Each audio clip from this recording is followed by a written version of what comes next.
Now, are we in denial? Are we collectively in denial about our current transport choices? Cycling advocate and co-founder of E-bike Gibraltar Stuart Hedley says that we are in denial, that our current transport choices are stressing us out, contributing to obesity and diabetes, and worsening respiratory problems. How We Roll is an opinion piece by Stuart in today's Chronicle newspaper. Pick up your copy if you can, support your local newspaper, and read Stuart's well-formed views, something that you feel very strongly about, Stuart. Indeed.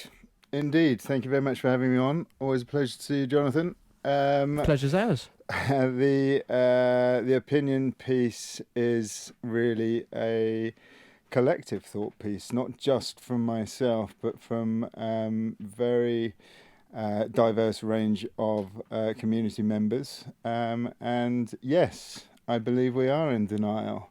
The time has come, and it's great to see that our government seem to be very much behind us and the community with what we need to do to move forward.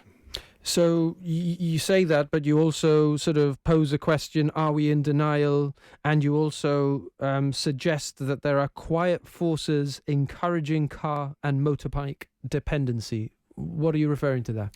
Indeed. So these are legacy policies that, it can be suggested that they are being used to keep voters happy, I should say. We are looking at policies such as subsidies of our petrol at the petrol pumps.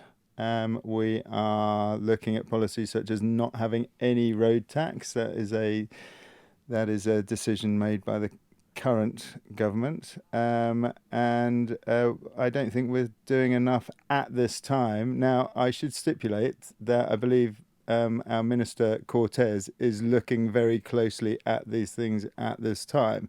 So I don't want to suggest that that this is anyway my idea to what we should be doing, and it's not a criticism necessarily of the Transport Minister, who has only been in his current role for the last 14 months, I think. And, these things move pretty slowly, but we've had a number of discussions with him, we being the Sustainable Transport Action Group, who are a lobby group made up of concerned community members. And we're very encouraged by those meetings. He is aware that we do not have pavement or safe pedestrianisation in the Upper Rock. He's aware that we've got parking there where pavement should be. He's aware that cars are travelling far too fast up those roads on which children are trying to get to school, on which families with prams are trying to, navigate and having to dive between parked vehicles because some members of the community do not adhere to the speed limits. Now, the speed limit there is 20 kilometres an hour, but that is something that is not necessarily policed as well as it could be.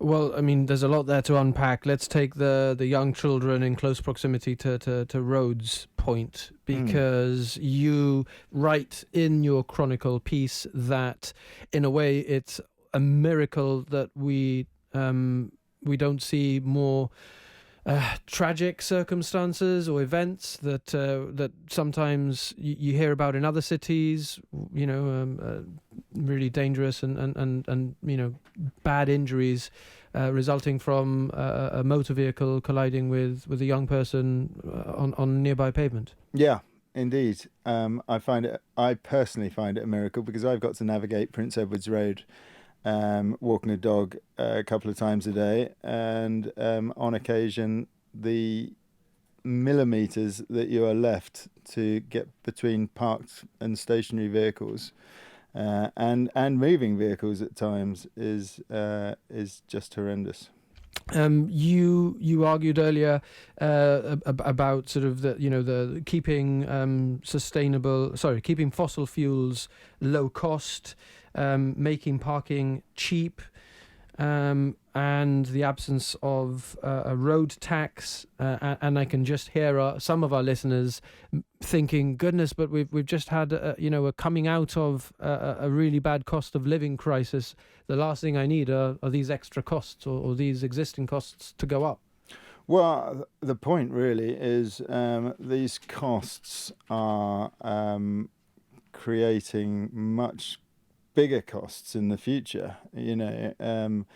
Encouraging people to use their cars rather than encouraging them to be more active is not only a disservice to them and having an impact on their long-term health benefits, but also on the whole environment. Let's not forget how fossil fuels vehicles are creating the climate catastrophe that we're facing and seeing evidence of every day. So, okay, nobody's saying that you have to pay road tax or you have to pay fuel surcharges.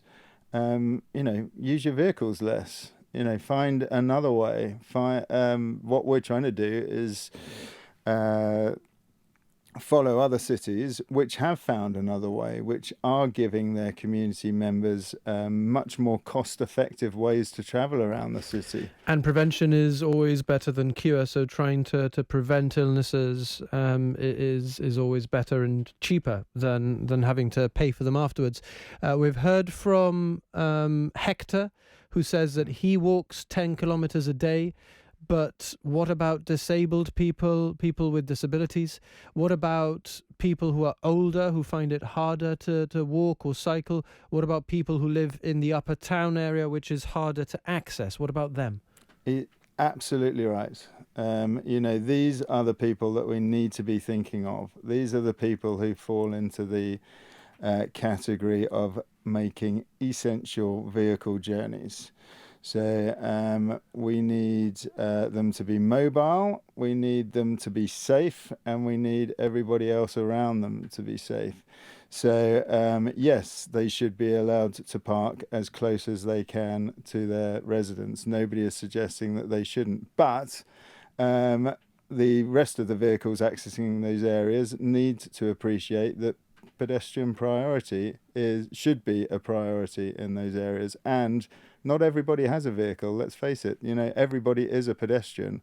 Why are we prioritizing a small amount of vehicles? I mean, there's a dozen cars up Prince Edward's Road. So you're making a dozen car owners happy, and you're making every single pedestrian that has to walk up and down that road, you're putting their life in danger. So just to reiterate that, because there's car parking but no pavement. Absolutely, yeah, and it's not obvious that there should be pedestrian priority there. It is a 20 km/h zone, as I say, but it's very few people who. Yeah, and that's just one example of a road which might see greater efforts to pedestrianise, even though it does present a problem where to put the many cars that we have in Gibraltar, because we do have many cars and a very high ownership of vehicle ratio to person. Right, before we let you go, Stuart, Cycle to Work scheme, tell us about it. Absolutely. So 25 years ago, the Cycle to Work scheme was implemented in the UK. It's a system by which employers can buy bicycles and electric bikes for employees. The employee then pays for the purchase of the vehicle over so many months, weeks, years. And in doing so, the monthly payment plan is taken out of their wages before tax, so tax is saved and a vehicle is delivered for use, in a timely manner. So it just means that, again, what we're trying to do is make these things much more accessible to people. As well as giving them the health benefits, there is an awful lot of cost saving to be had. So with regards to the questions of a cost of living crisis, absolutely. Having a car, having insurance, having maintenance, paying for parking is not a cost-effective way necessarily to run your life. Let me put a point made by Douglas to you, or let me allow Douglas to put the point to you on road tax. He's wrong.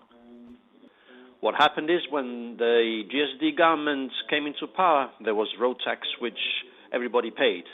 But there was a big complaint saying that all the people that came in from Spain and filled in and used our roads didn't pay road tax. So what the government did at that day was eliminate the local road tax for local people, vale, and raise the import duty a penny or 2 pennies, so that everybody that came in used our roads, including lorries, vans, and everything that came in from Spain, paid road tax. And that is what going to the government coffers. 2 pennies or 1 penny of the import duty of petrol goes as local road tax. Do you want to respond to Douglas on that, Stuart? We don't have road tax, right? But we do have a surcharge on very cheap fuel. Okay. Point accepted. Yeah. But you think it should be even cheaper? I mean, it is still a subsidy on the system, right? It is still making vehicle use as cheap as possible for people.